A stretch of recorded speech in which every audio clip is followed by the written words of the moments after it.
am writing this under an appreciable mental strain, since by tonight I shall be no more.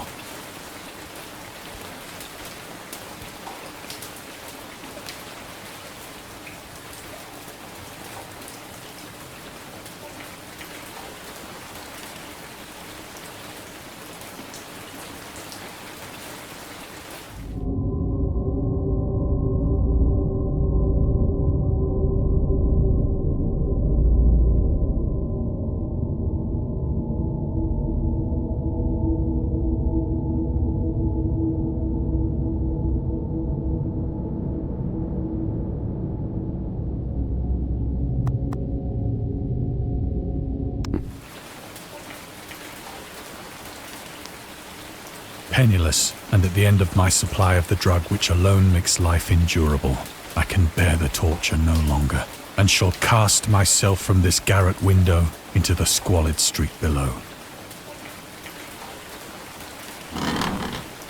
Do not think from my slavery to morphine that I am a weakling or a degenerate.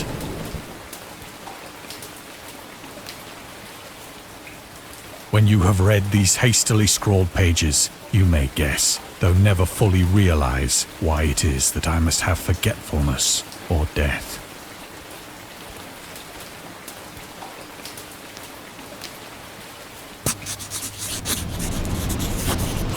It was in one of the most open and least frequented parts of the broad Pacific that the packet of which I was supercargo fell a victim to the German sea raider.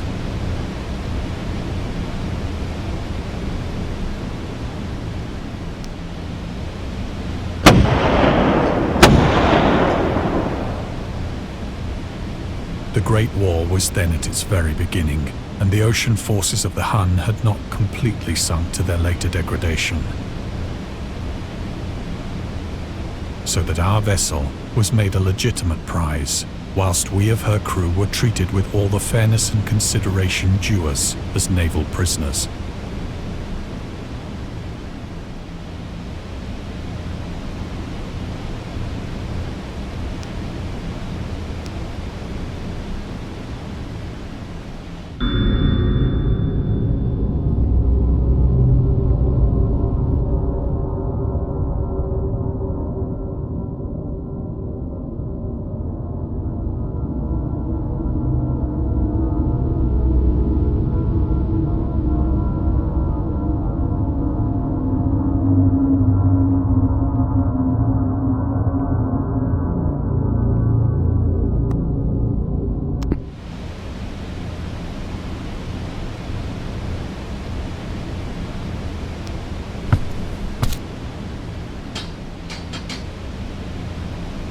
So liberal, indeed, was the discipline of our captors, that 5 days after we were taken, I managed to escape alone, in a small boat, with water and provisions for a good length of time.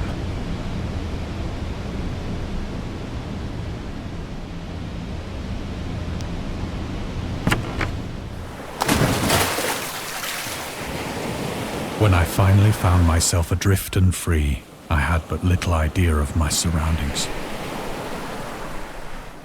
Never a competent navigator, I could only guess vaguely by the sun and stars that I was somewhat south of the equator. Of the longitude, I knew nothing, and no island or coastline was in sight.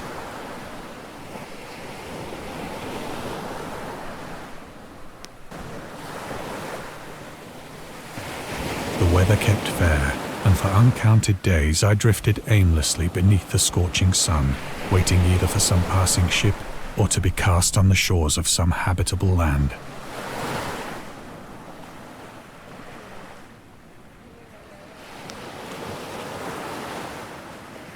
But neither ship nor land appeared, and I began to despair in my solitude upon the heaving vastness of unbroken blue.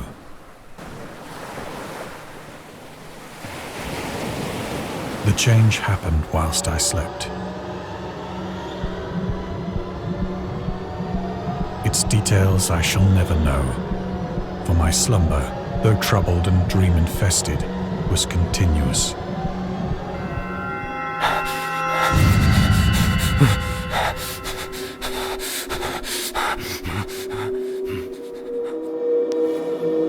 When at last I awoke, it was to discover myself half sucked into a slimy expanse of hellish black mire, which extended about me in monotonous undulations as far as I could see, and in which my boat lay grounded some distance away.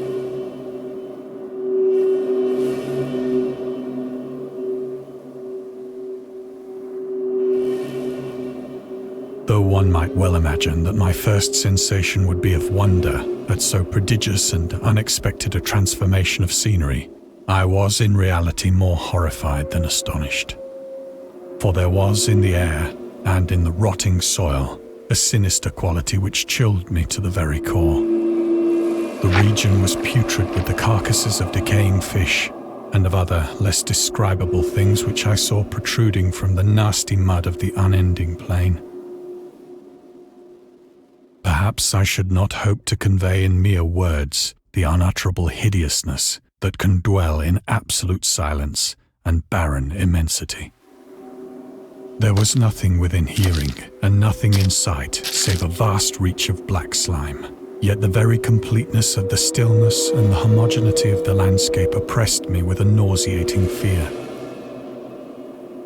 The sun was blazing down from a sky which seemed to me almost black in its cloudless cruelty, as though reflecting the inky marsh beneath my feet.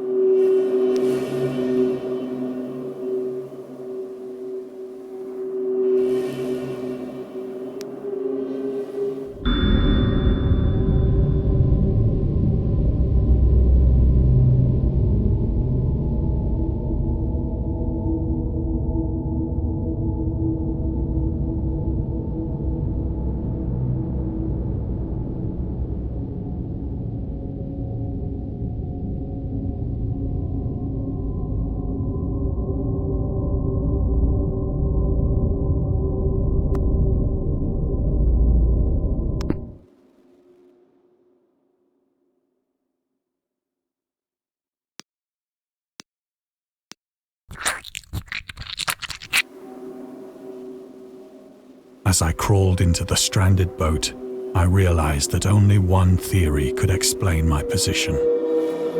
Through some unprecedented volcanic upheaval, a portion of the ocean floor must have been thrown to the surface, exposing regions for which innumerable millions of years had lain hidden under unfathomable watery depths.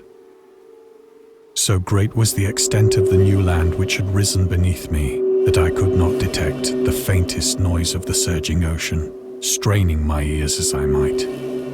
Nor were there any seafowl to prey upon the dead things.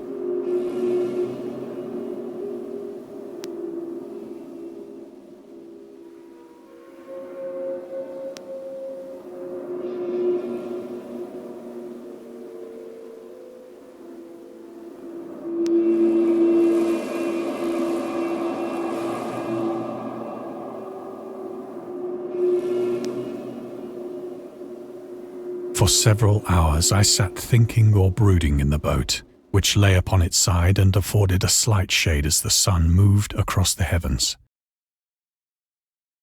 As the day progressed, the ground lost some of its stickiness and seemed likely to dry sufficiently for traveling purposes in a short time.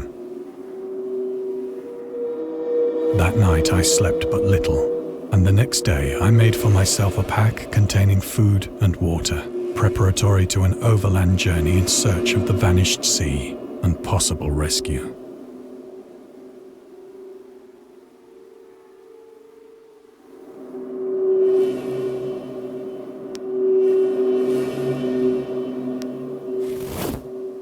On the third morning, I found the soil dry enough to walk upon with ease.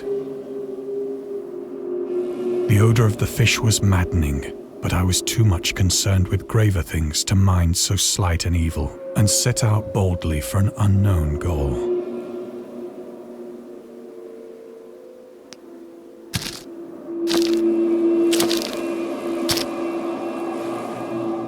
All day I forged steadily westward, guided by a faraway hummock which rose higher than any other elevation on the rolling desert.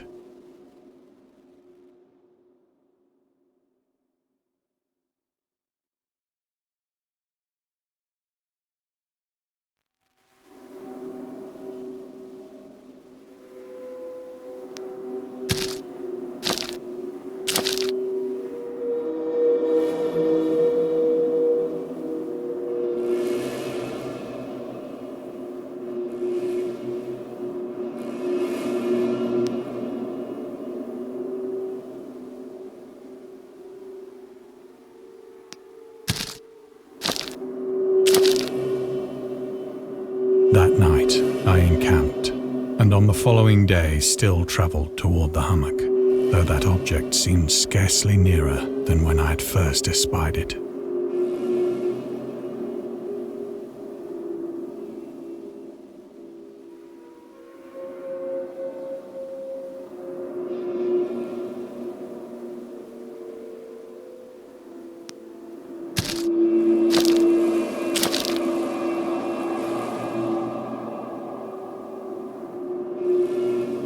By the fourth evening, I attained the base of the mound, which turned out to be much higher than it had appeared from a distance.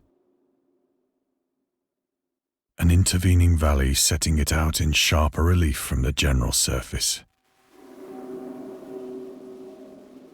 Too weary to ascend, I slept in the shadow of the hill.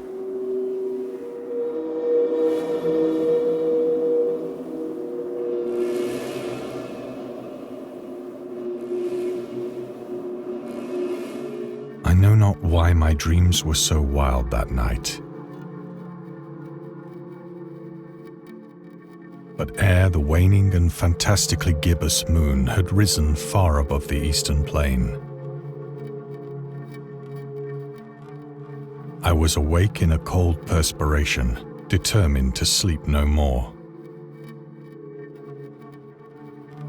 Such visions as I had experienced were too much for me to endure again. And in the glow of the moon I saw how unwise I had been to travel by day. Without the glare of the parching sun, my journey would have cost me less energy. Indeed, I now felt quite able to perform the ascent which had deterred me at sunset. Picking up my pack, I started for the crest of the eminence.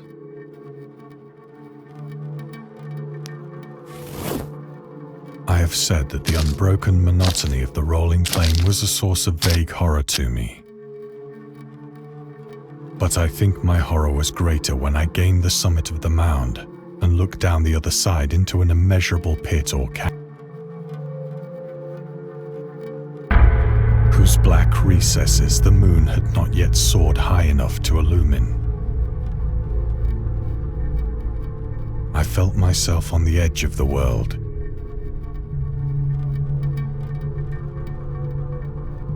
peering over the rim into a fathomless chaos of eternal night.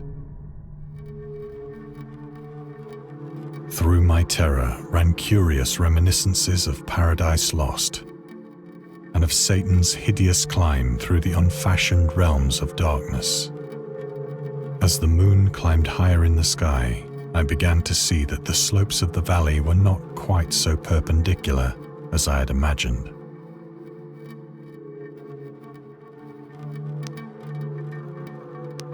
Ledges and outcroppings of rock afforded fairly easy footholds for a descent, whilst after a drop of only a few hundred feet, the declivity became very gradual.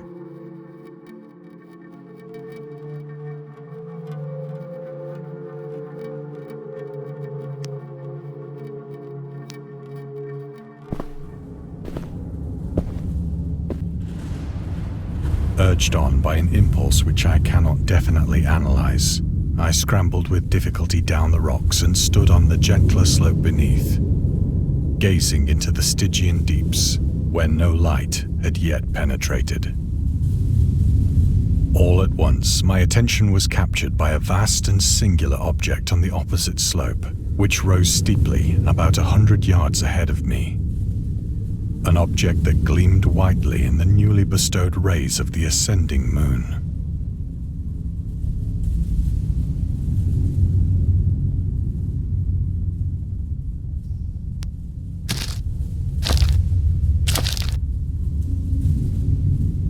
That it was merely a gigantic piece of stone, I soon assured myself.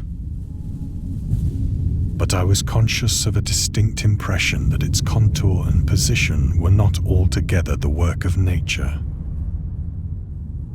A closer scrutiny filled me with sensations I cannot express.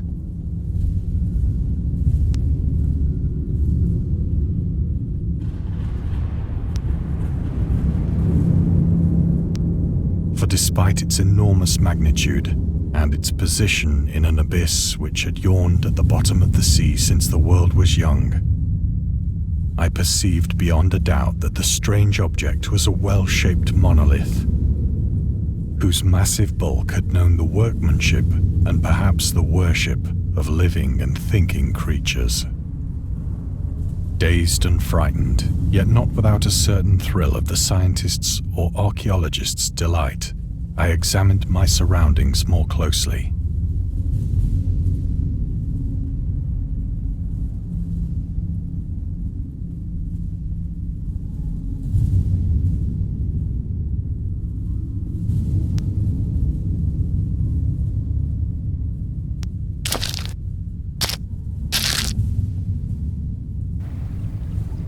The moon, now near the zenith, shone weirdly and vividly above the towering steeps that hemmed in the chasm, and revealed the fact that a far-flung body of water flowed at the bottom, winding out of sight in both directions and almost lapping my feet as I stood on the slope.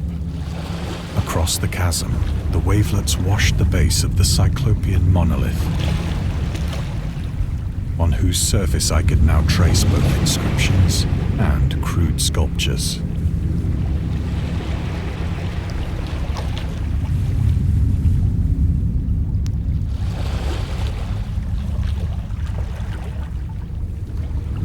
The writing was in a system of hieroglyphics unknown to me and unlike anything I'd ever seen in books, consisting for the most part of conventionalized aquatic symbols such as fishes, eels, octopi, crustaceans, mollusks, whales, and the like. Several characters obviously represented marine things which are unknown to the modern world.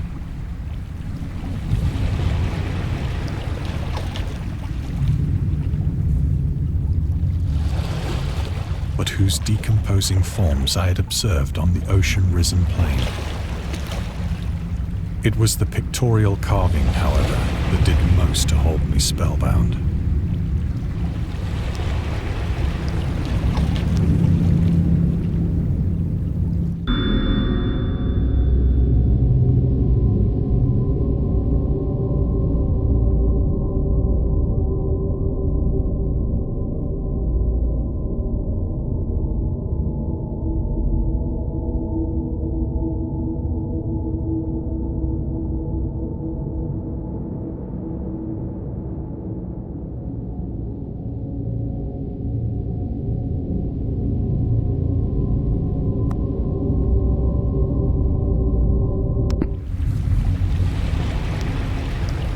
Plainly visible across the intervening water on account of their enormous size were an array of bas-reliefs whose subjects would have excited the envy of a Doré.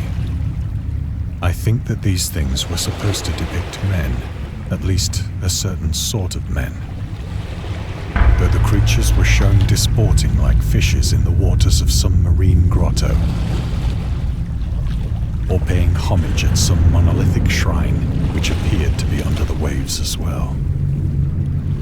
Of their faces and forms I dare not speak in detail, for the mere remembrance makes me grow faint. Grotesque beyond the imagination of a Poe or a Bulwer.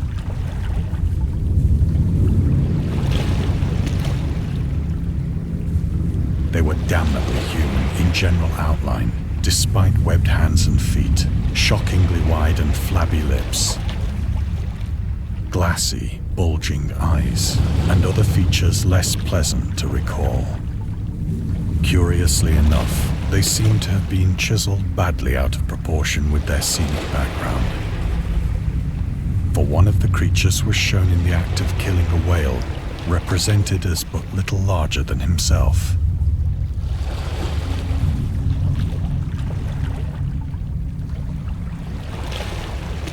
I remarked, as I say, their grotesqueness and strange size, but in a moment decided that they were merely the imaginary gods of some primitive fishing or seafaring tribe.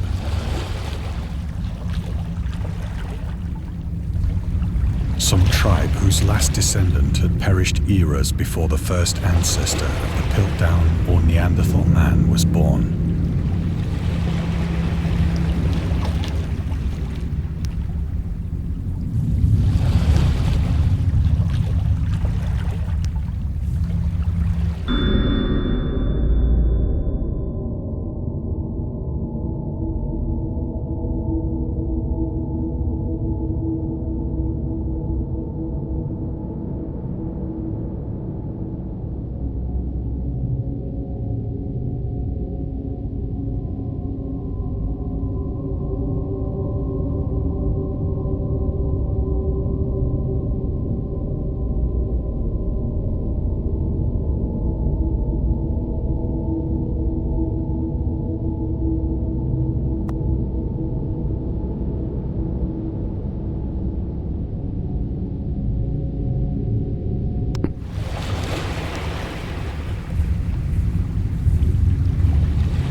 Awestruck at this unexpected glimpse into a past beyond the conception of the most daring anthropologist, I stood musing whilst the moon cast queer reflections on the silent channel before me. Then, suddenly, I saw it. With only a slight churning to mark its rise to the surface, the thing slid into view above the dark waters. Loathsome, it darted like a stupendous monster of nightmares to the monolith, about which it flung its gigantic scaly arms, while it bowed its hideous head and gave vent to certain measured sounds.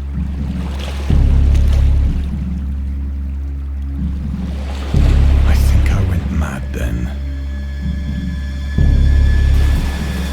Of my frantic ascent of the sloping cliff, and of my delirious journey back to the stranded boat, I remember little.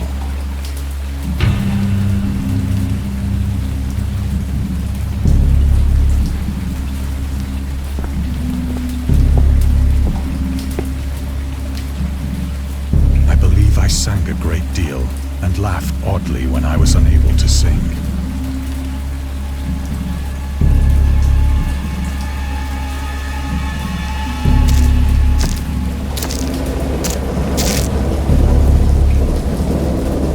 Indistinct recollections of a great storm sometime after I reached the boat. At any rate, I know that I heard pearls of thunder and other tones which nature utters only in her wildest moods.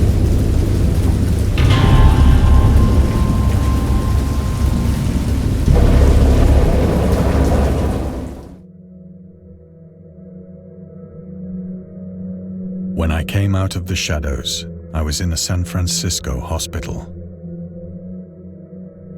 Brought thither by the captain of the American ship which had picked up my boat in mid-ocean. In my delirium, I had said much, but found that my words had been given scant attention. Of any land upheaval in the Pacific, my rescuers knew nothing. Nor did I deem it necessary to insist upon a thing which I knew they could not believe.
Once I sought out a celebrated ethnologist and amused him with peculiar questions regarding the ancient Philistine legend of Dagon, the fish god.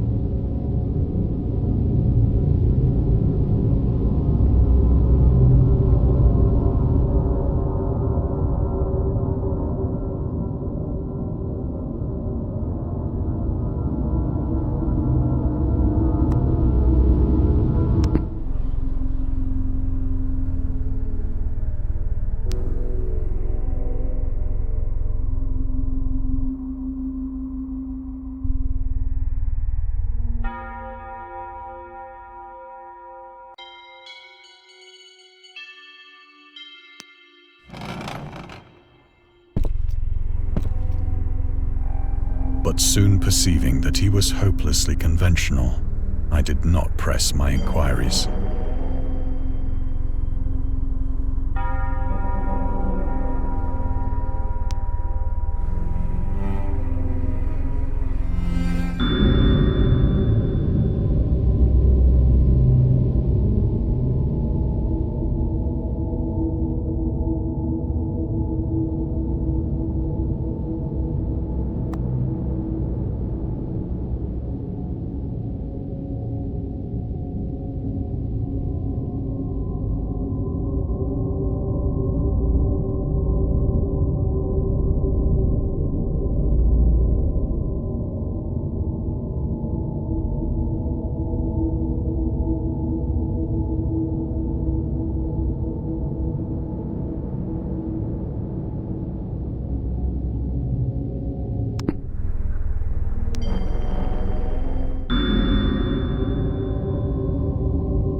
It is at night, especially when the moon is gibbous and waning, that I see the thing.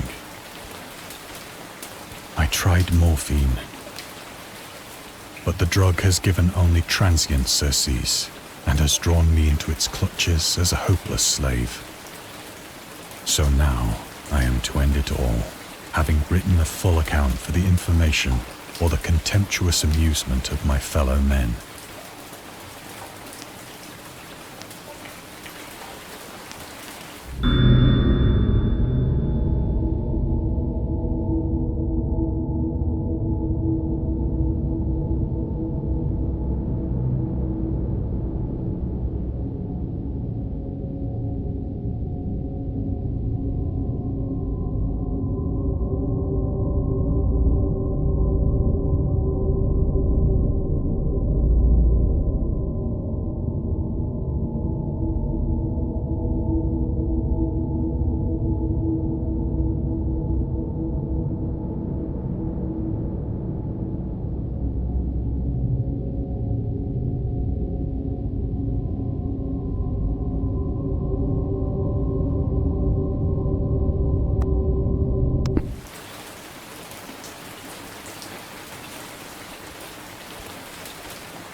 Often, I ask myself if it could not all have been a pure phantasm.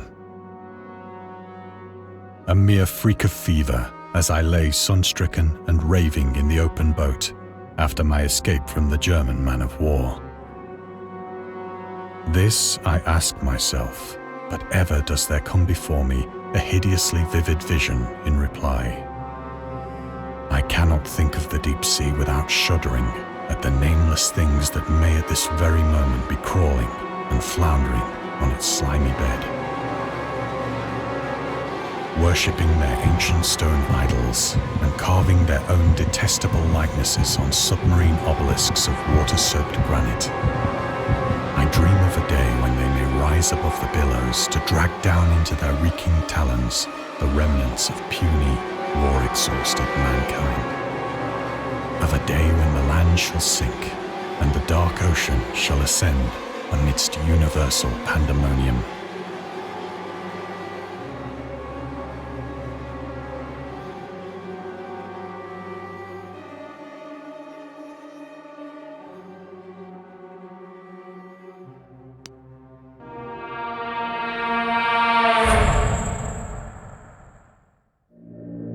The end is near.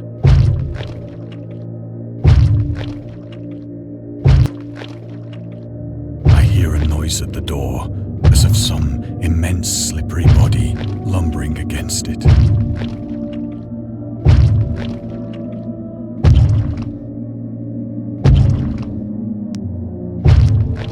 It shall not find me.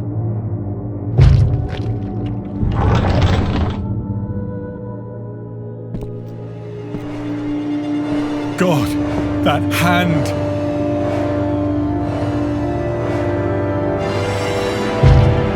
The window! The window!